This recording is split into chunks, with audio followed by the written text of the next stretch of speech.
Imagine a land where the river that forged ancient civilizations meets a desert that hides a modern-day fortune. This is Sudan, a country of breathtaking landscapes and a rich, cultural tapestry. But now, close your eyes and listen to the sounds that dominate the news today. Not the call to prayer over the Nile, but the roar of fighter jets. Not the bustling markets, but the silence of abandoned homes.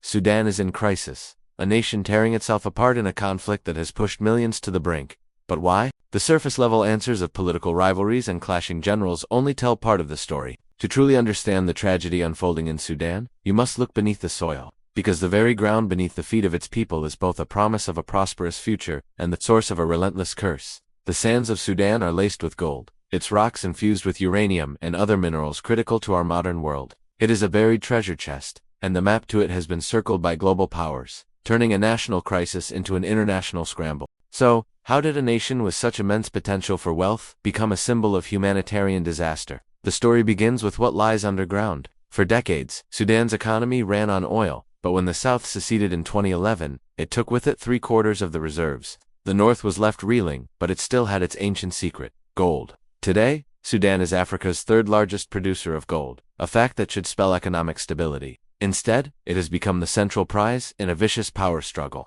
This isn't just a civil war. It is a complex, multi-layered conflict where the lines between internal power grabs and external geopolitical games are dangerously blurred. In this video, we will dig deep into the geology of this crisis. We will first unearth the stunning scale and strategic importance of Sudan's mineral wealth, from the gold that fuels shadow economies to the uranium that powers global ambitions. Then, we will identify the key players, both foreign and domestic, who are fighting this proxy war for resources, exposing the motives of nations from Russia and the UAE to Egypt and China. And finally, we will face the devastating human cost of this scramble, asking the critical question: can a nation's wealth ever truly belong to its people when it becomes the reason others seek to control its destiny? This is the story of Sudan's buried treasure. The sound of a dry, relentless wind fills the void. The image fades in on a sea of sand, dunes stretching to a horizon blurred by heat. The camera lingers, showing the stark, beautiful emptiness. The music is a low, haunting melody, a whisper of something ancient and sorrowful. This is the face Sudan shows the world.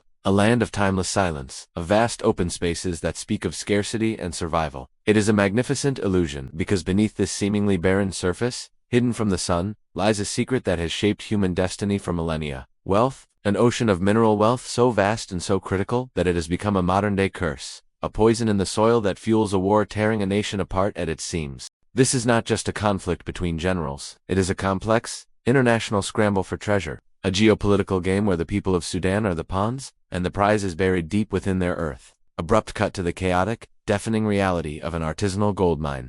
The serene silence is shattered by the sounds of clanging picks, shouting men, and rickety machinery. The camera moves through a landscape of deep, hand-dug pits, showing muscles straining under the sun, faces caked in dust and hope. This is the other truth of Sudan. This frantic, desperate energy is the heartbeat of a shadow economy. Here, in these chaotic mines, lies the key to understanding everything. This is gold. Sudan is Africa's third-largest producer, but this gold is not building a nation. It is funding its destruction. It flows through illicit networks, buying weapons, empowering militias, and drawing the hungry gaze of foreign powers who see not a country in crisis, but a resource-rich prize to be won. Quick, jarring cuts to news headlines flashing over the mining footage. War in Sudan. Foreign interference grows. Millions face famine. The music shifts, building into a tense, driving rhythm. The headlines tell a story of political breakdown and humanitarian disaster, but they rarely mention the reason why this conflict is so intractable, so attractive to outsiders. The war in Sudan is, at its core, a war for resources. It is a brutal competition for control of the minerals that power our modern world, from the gold in our electronics to the uranium that fuels nuclear reactors. To ignore this is to miss the entire story. This is a story of how a nation's greatest potential for prosperity has become its most certain path to ruin. To understand how we arrived at this point, we must rewind the clock.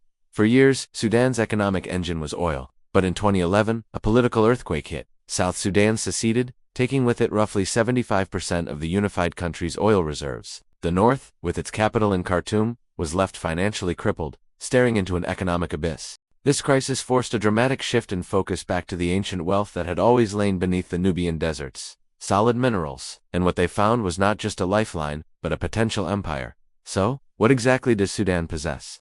Let's be specific. Gold is the undisputed king, the currency of this shadow war. Billions of dollars worth are extracted annually, but a staggering amount is smuggled out, untaxed and unaccounted for, creating a parallel economy that operates outside the law. This black market gold becomes the financial fuel for armed groups, allowing them to thrive. But the treasure chest goes far deeper. There is uranium, the key component for nuclear energy, and the ultimate geopolitical bargaining chip. Deposits scattered across the country represent a strategic prize that global powers dare not ignore. Then there is chromite, essential for manufacturing everything from stainless steel to jet engines. Add to this list vast reserves of manganese, iron ore, copper, and even the remaining oil and gas corridors that are still hotly contested. Sudan is not merely a country with some natural resources. It is a geological jewel, a storehouse of critical minerals sitting at the strategic crossroads of Africa and the Middle East, with a coastline along the vital shipping lanes of the Red Sea. It is, in every sense, a buried fortress of wealth, and the battle to hold its keys is a battle for the future.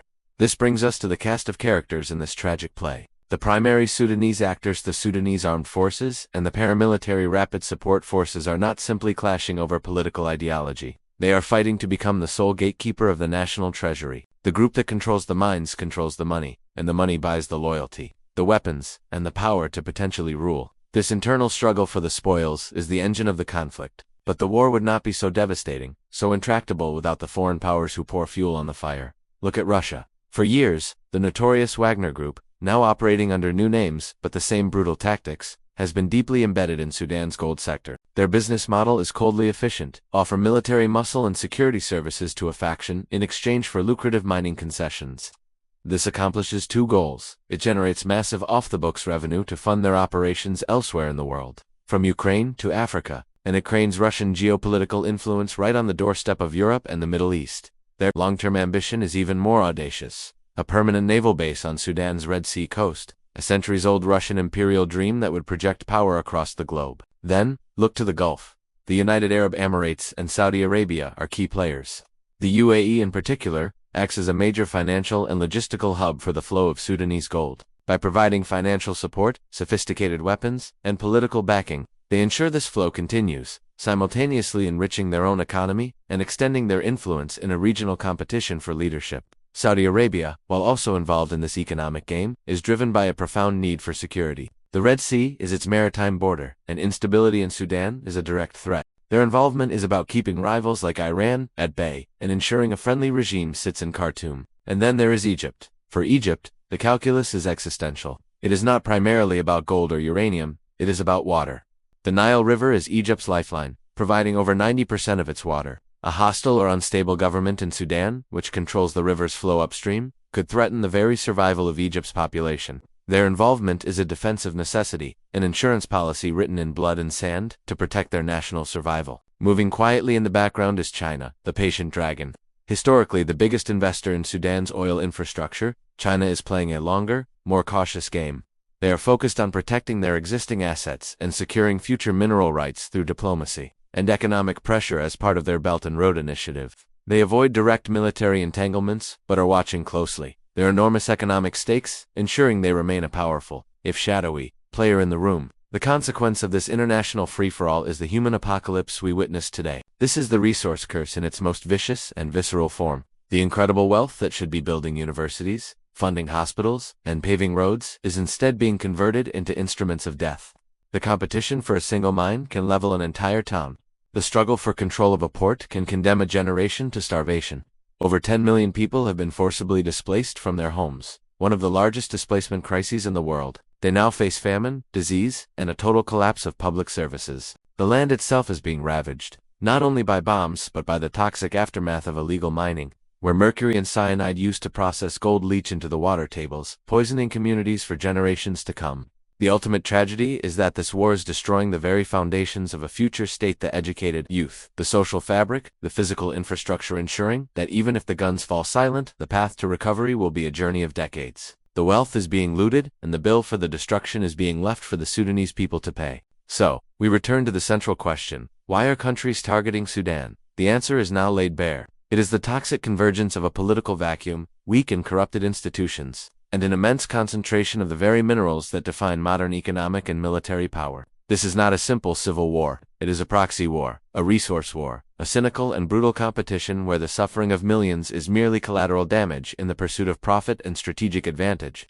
The promise of Sudan was never the issue. Its land was always blessed with abundance. The curse was born the moment that abundance became a target. The future of Sudan, a future of peace and self-determination, hinges on a single, agonizing question. Can a nation's birthright ever truly belong to its citizens when it is the very reason powerful outsiders are determined to control their fate? For now, the sands of Sudan hold that answer, and it is being written not in the language of hope, but in the grim ledger of conflict, written not with gold, but with the blood of its people. Final shot returns to the wide, empty desert, now under a deep crimson sunset. The lonely wind returns, a constant whisper over the hidden treasure and the visible scars. A lament for what is and what could have been. We have journeyed together across the deserts of Sudan, dug into the depths of its mines, and traced the lines on a global map of power and ambition. We have seen how the gold that should gleam with promise instead fuels a relentless war, how the uranium that could power a city's lights instead casts a shadow of geopolitical intrigue, how the very earth that should be a foundation for a nation's future has become its most volatile fault line. The story of Sudan is a stark lesson in the brutal paradox of plenty. It is a painful reminder that nature's greatest gifts can become a people's heaviest burden when greed and power override humanity. The conflict here, stoked by internal rivalries and amplified by international interference, is more than a news headline. It is a living, breathing tragedy for millions of ordinary men, women, and children whose lives have been irrevocably shattered. Their homes, their dreams, their futures all have become casualties in a war where they never signed up to fight. So, where does this leave us, as observers from the outside looking in? It leaves us with a responsibility not to solve a problem that seems impossibly complex, but to understand it, to see beyond the simplified narrative of tribal conflict or political squabble, and recognize the calculated, resource-driven engine at its core. When we understand that, our perspective shifts. The question is no longer just when will the fighting stop, but who truly benefits from it continuing. The path forward for Sudan is shrouded in uncertainty. Any lasting peace will require more than a ceasefire signed by generals. It will require a fundamental reckoning with the ownership and management of the nation's wealth. It will demand transparent institutions, international accountability for the corporations and countries that profit from instability, and above all, a commitment to ensuring that Sudan's buried treasure becomes a source of hope for its people, not a curse for generations to come. The story of Sudan is still being written. The final chapter has not been determined. It is a story that challenges us to pay attention, to question, and to remember that the true measure of a nation's wealth is not found in its soil, but in the security, freedom, and prosperity of its people.